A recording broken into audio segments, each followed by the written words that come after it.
384장 함께 찬양하겠습니다.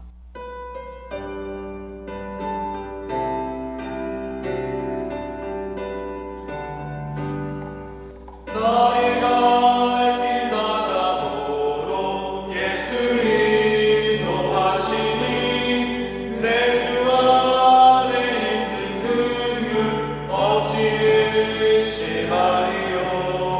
믿음으로 사는 자는 하늘 위로 받겠네. 무슨 일을 만나든지 반사 형통하리라. 무슨 일을 만나든지 반사 형통하리라.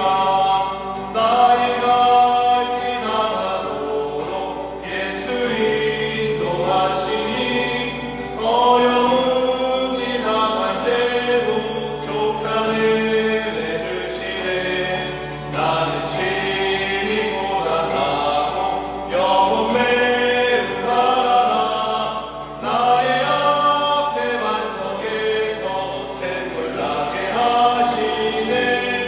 나의 앞에 반석에서 샘물 나게 하시네. 나의 갈 길 다가도록 예수 인도하시니 그의 사랑 어찌 큰지 말로 알 수 없도다. 성령 감화하는 영혼 하늘 날아갈 때에 영영 부른 나의 찬송 예수 인도하셨네. 영영 부른 나의 찬송 예수 인도하셨네. 아멘.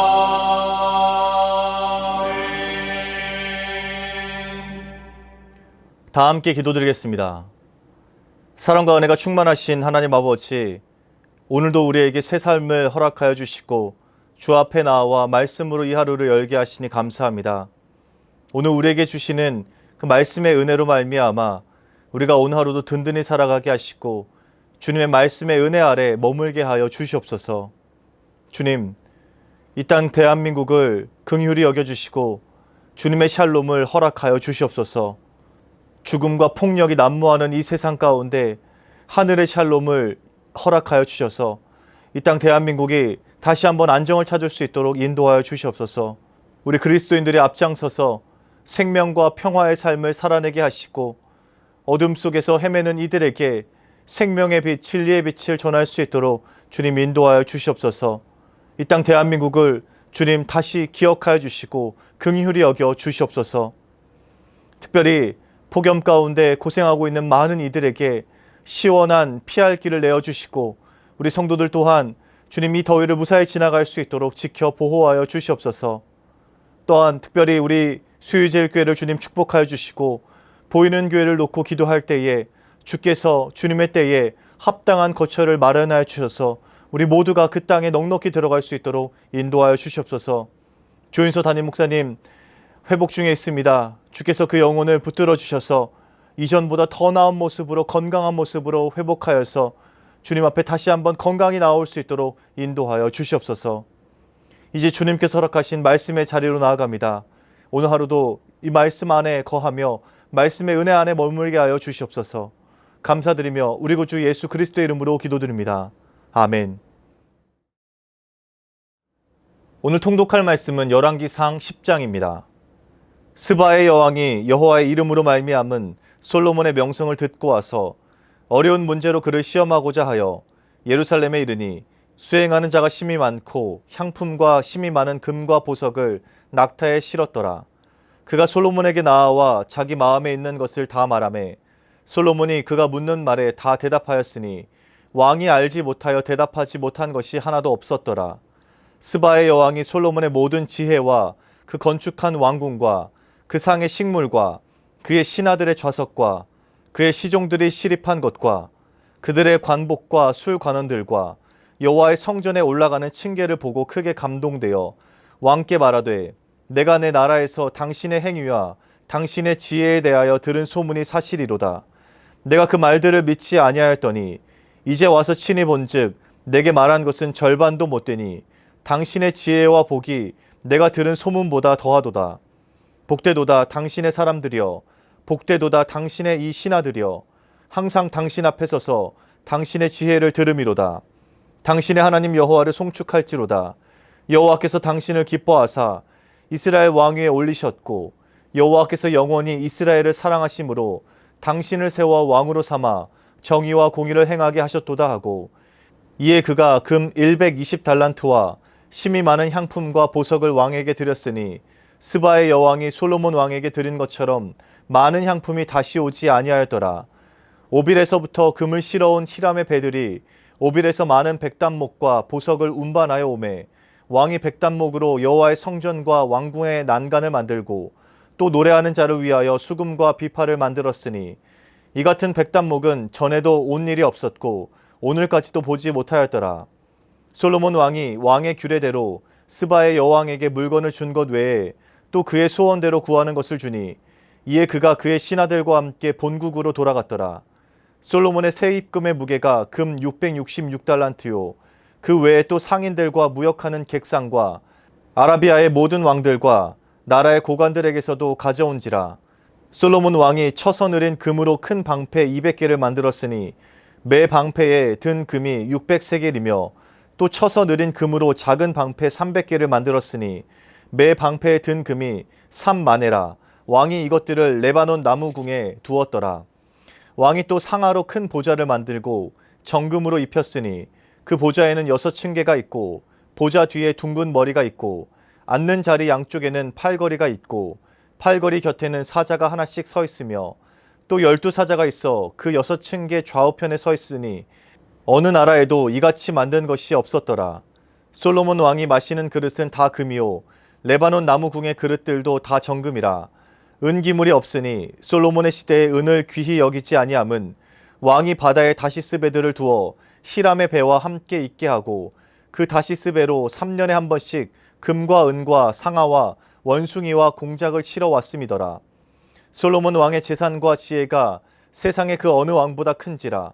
온 세상 사람들이 다 하나님께서 솔로몬의 마음에 주신 지혜를 들으며 그의 얼굴을 보기 원하여 그들이 각기 예물을 가지고 왔으니 곧 은그릇과 금그릇과 의복과 갑옷과 향품과 말과 노새라. 해마다 그리하였더라.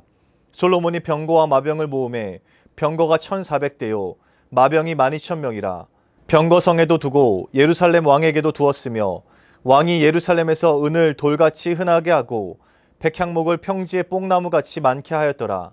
솔로몬의 말들은 애굽에서 들여왔으니 왕의 상인들이 값주고 산 것이며, 애굽에서 들여온 병거는 한 대에 은 600세겔이요 말은 한 필에 150세겔이라.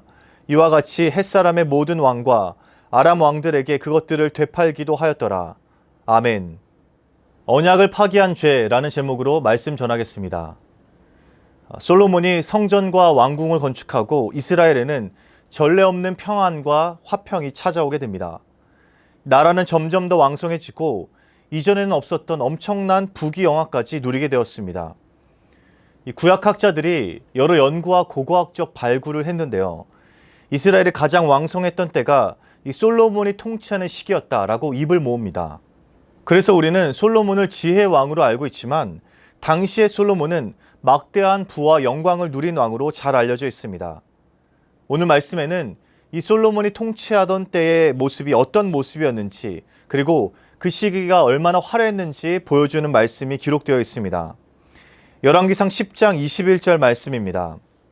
솔로몬 왕이 마시는 그릇은 다 금이요 레바논 나무궁의 그릇들도 다 정금이라. 은기물이 없으니 솔로몬의 시대에 은을 귀히 여기지 아니함은. 솔로몬 왕이 마시는 그릇은 다 금이었다고 합니다. 그리고 궁의 그릇들도 다 정금으로 만들었습니다. 더 놀라운 것은 이 솔로몬 때에는 금이 넘쳐나서 은은 거들떠보지도 않았다고 기록되어 있습니다. 이 말씀은 그 당시의 모습을 단편적으로 보여주는 말씀입니다. 그 실상은 우리가 상상하는 그 이상일지도 모릅니다. 그래서 솔로몬은 전도서에서 이런 고백을 남기기도 합니다. 아, 먹고 즐기는 일을 누가 나보다 더 해보았으랴. 하나님은 그가 기뻐하시는 자에게는 지혜와 지식과 희락을 주시나 죄인에게는 노고를 주시고, 그가 모아 쌓게 하사 하나님을 기뻐하는 자에게 그가 주게 하시지만 이것도 헛되어 바람을 잡는 것이로다. 솔로몬이 얼마나 많은 것을 누리고 있는지 짐작해 볼 수 있는 말씀입니다. 그런데 여러분들은 이 말씀을 보시면서 어떤 마음이 드십니까? 솔로몬이 많은 축복을 받았구나. 이스라엘에게도 이제 샬롬이 찾아왔구나. 이런 생각이 드시나요? 물론 그렇게 볼 수도 있습니다. 하나님께서 이스라엘에게 평화와 번영을 허락하여 주시고 많은 축복을 주셨다고 볼 수 있습니다. 그런데 본래 이스라엘의 모습을 보면 지금 이 이스라엘이 누리고 있는 모습이 과연 옳은 것인가 라는 의구심이 듭니다. 지나온 역사를 떠올려 볼 때 지금의 상황이 오히려 불안해 보이고 위태로워 보입니다. 오늘 말씀에서 금이라는 단어가 무려 13번이나 등장합니다. 오늘 말씀에서 이렇게 솔로몬의 부를 강조하고 있는 이유가 무엇일까요? 이것이 과연 긍정적인 의미의 강조일까요? 이스라엘은 지금까지 이러한 일을 경험한 적이 없었습니다.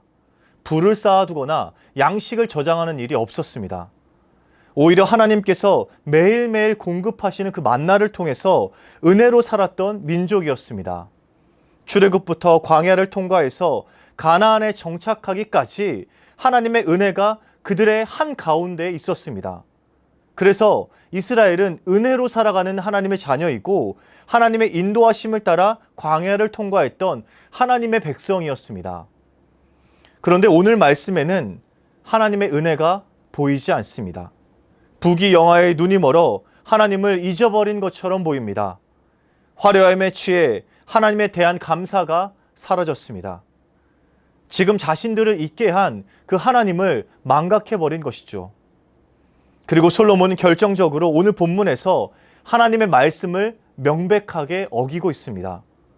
하나님께서 명령하신 그 법을 지키지 않았습니다. 분명 이스라엘의 왕은 하나님의 법을 따라야 했습니다. 세상 나라들이 사용하는 세상법이 아니라 하나님의 법을 따라 그 나라를 통치해야 했습니다. 그렇게 세워진 나라였고 그렇게 다스려야만 했습니다. 그런데 솔로몬이 이스라엘의 왕으로서 지켜야 했던 그 하나님의 법을 어겼던 겁니다. 신명기 17장에 이스라엘의 왕이 지켜야 하는 율법들이 기록되어 있습니다. 오늘 솔로몬은 그 율법들을 어기고 있습니다. 신명기 17장 16절에서 17절 말씀입니다. 그는 병마를 많이 두지 말 것이요 병마를 많이 얻으려고 그 백성을 애굽으로 돌아가게 하지 말 것이니 이는 여호와께서 너희에게 이르시기를 너희가 이후에는 그 길로 다시 돌아가지 말 것이라 하셨음이며 그에게 아내를 많이 두어 그의 마음이 미혹되게 하지 말 것이며 자기를 위하여 은금을 많이 쌓지 말 것이니라. 이스라엘의 왕은 자기를 위하여 금과 은을 모으지 않아야 했습니다. 그리고 말을 모으지 않아야 했는데 특별히 말을 얻으려고 애굽에 가는 것을 엄격하게 금지하고 있습니다. 그런데 솔로몬의 모습이 어떠했습니까? 궁에 있는 모든 기물들을 금으로 장식했습니다. 은은 하찮게 여길 정도였습니다. 은금을 쌓지 말라는 하나님의 법을 어겼던 것이죠. 그리고 애굽으로부터 병거와 말을 들여오면서 하나님의 명령을 정면으로 어겼습니다. 오늘 본문 10장 24절에서 29절까지 말씀을 조금 길지만 같이 한번 읽어보겠습니다. 온 세상 사람들이 다 하나님께서 솔로몬의 마음에 주신 지혜를 들으며 그의 얼굴을 보기 원하여 그들이 각기 예물을 가지고 왔으니 곧 은그릇과 금그릇과 의복과 갑옷과 향품과 말과 노새라 해마다 그리하였더라. 솔로몬이 병거와 마병을 모음에 병거가 1,400대요 마병이 12,000명이라. 병거성에도 두고 예루살렘 왕에게도 두었으며 왕이 예루살렘에서 은을 돌같이 흔하게 하고 백향목을 평지에 뽕나무같이 많게 하였더라. 솔로몬의 말들은 애굽에서 들여왔으니 왕의 상인들이 값주고 산 것이며 애굽에서 들여온 병거는 한 대에 은 600세겔이요 말은 한 필에 150세겔이라. 이와 같이 햇사람의 모든 왕과 아람 왕들에게 그것들을 되팔기도 하였더라. 오늘 말씀을 보면 솔로몬은 신명기 17장에 기록된 그 율법들을 하나같이 명확하게 어기고 있습니다. 하나님께서 하지 말라고 명령하신 그 명령을 그대로 어기고 있었던 것이죠. 이 말씀이 여기에 기록되어 있는 이유는 솔로몬의 화려함을 설명하기 위한 것이 아니었습니다. 솔로몬이 하나님의 말씀을 지키지 않고 있음을 드러내기 위해서 기록된 말씀입니다. 표면적으로는 엄청난 성공과 축복을 받은 것처럼 보이지만 실상은 하나님의 명령에서 벗어났던 것이죠. 하나님은 분명 솔로몬과 하신 약속을 확실하게 지키셨습니다. 솔로몬에게 엄청난 지혜를 주셨고 솔로몬은 그 지혜를 통해서 많은 것을 누렸습니다. 이스라엘에는 전에 없던 평안이 찾아왔습니다. 사방으로 모든 나라들이 조용하고 전쟁이 없어졌습니다. 하나님께서는 오히려 약속했던 것보다 더 많은 것을 주셨고 솔로몬이 생각했던 것보다 더 많은 축복을 내려주셨습니다. 언약에 신실하신 분이시기에 하나님은 솔로몬과의 언약을 정확하게 이행하신 것이죠. 그렇기에 솔로몬도 하나님과 맺은 언약을 지켜야 했습니다. 그 언약만 지켰다면 아무런 문제가 없었습니다. 열왕기상 3장 12절에서 14절 말씀에 하나님과 솔로몬이 맺은 언약의 내용이 담겨 있습니다. 이 말씀 같이 한번 보겠습니다. 내가 내 말대로 하여 내게 지혜롭고 총명한 마음을 주노니 내 앞에도 너와 같은 자가 없었거니와 내 뒤에도 너와 같은 자가 일어남이 없으리라. 내가 또 내가 구하지 아니한 부귀와 영광도 내게 주노니 내 평생의 왕들 중에 너와 같은 자가 없을 것이라. 내가 만일 내 아버지 다윗이 행함같이 내 길로 행하며 내 법도와 명령을 지키면 내가 또 내 날을 길게 하리라. 솔로몬이 받은 축복이 솔로몬의 능력 때문이었습니까? 그렇지 않습니다. 하나님께서 그 언약으로 말미암아 솔로몬에게 베풀어 주신 은혜였습니다. 그리고 솔로몬 역시도 하나님과의 언약에서 지켜야 하는 내용들이 있었습니다. 하나님의 말씀을 지키는 일이었습니다. 하나님의 법도와 명령을 지켜야 했습니다. 이것이 솔로몬이 가슴에 새겨야 하는 하나님과의 언약이었습니다. 그런데 오늘 솔로몬이 하나님과의 언약을 깨버리고 율법을 정면으로 어기고 있습니다. 은금을 많이 두지 말라는 명령을 어기고 있습니다. 병거와 마병을 모으지 말라는 하나님의 명령을 정면으로 어기고 있습니다. 만약 솔로몬이 하나님과의 언약을 기억했다면 솔로몬의 날이 길었을 겁니다. 오래도록 하나님이 주신 그 축복을 누렸을 겁니다. 그러나 오늘 여기 이 자리에서 하나님과의 그 언약이 파기되었고 이제 솔로몬의 몰락이 시작됩니다. 오늘 말씀은 솔로몬이 받은 축복을 보여주는 말씀이 아닙니다. 화려함에 눈이 멀어서 본질을 놓쳐서는 안 됩니다. 오늘 말씀은 하나님의 말씀을 어기고 언약을 파기했던 솔로몬을 드러내는 말씀입니다. 우리는 솔로몬의 모습을 통해 분명하게 기억해야 합니다. 하나님의 언약과 말씀은 우리들의 삶을 지탱하는 중요한 기준이 됩니다. 하나님과의 언약이 깨져버리는 순간 모든 인생들은 존재할 수 없게 됩니다. 이 말씀은 솔로몬에게만 적용되는 말씀이 아닙니다. 우리에게도 동일하게 적용해야 하는 말씀입니다. 하나님의 말씀은 우리의 입맛대로 지켜도 되고 지키지 않아도 되는 그런 종류의 것이 아닙니다. 우리의 유일한 진리이고 우리가 유일하게 붙잡고 걸어가야 하는 그런 길입니다. 그것이 하나님의 말씀이고 꼭 지켜야 되는 진리입니다. 사랑하는 수유제의기 성도 여러분, 우리의 삶이 언약과 말씀에 의해 평가되고 유지되고 있다는 사실을 분명하게 기억하시기 바랍니다. 그러니 언약을 신실하게 이행하시는 그 하나님을 믿고 하나님의 말씀을 올곧게 지켜나가는 저와 여러분 되시길 주님의 이름으로 축복합니다. 사랑의 하나님, 오늘 말씀을 통해 솔로몬의 모습을 정확하게 보게 하시니 감사합니다. 주님, 화려함 속에 숨겨진 그 본질을 놓치지 않게 도와주시옵소서. 하나님의 언약과 말씀의 중요함을 다시 한번 기억하며 각인할 수 있도록 주님 인도하여 주시옵소서. 그리하여서 우리의 삶에는 말씀이 바르게 지켜지고 하나님의 언약이 유지되고 그 은혜 안에 머물며 살아가는 놀라운 역사가 일어나게 도와주시옵소서. 연하여 주님 가르치신 기도를 드리오니 하늘에 계신 우리 아버지, 아버지의 이름을 거룩하게 하시며 아버지의 나라가 오게 하시며 아버지의 뜻이 하늘에서와 같이 땅에서도 이루어지게 하소서. 오늘 우리에게 일용할 양식을 주시고 우리가 우리에게 잘못한 사람을 용서하여 준 것 같이 우리 죄를 용서하여 주시고 우리를 시험에 빠지지 않게 하시고 악에서 구하소서. 나라와 권능과 영광이 영원히 아버지의 것입니다. 아멘.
주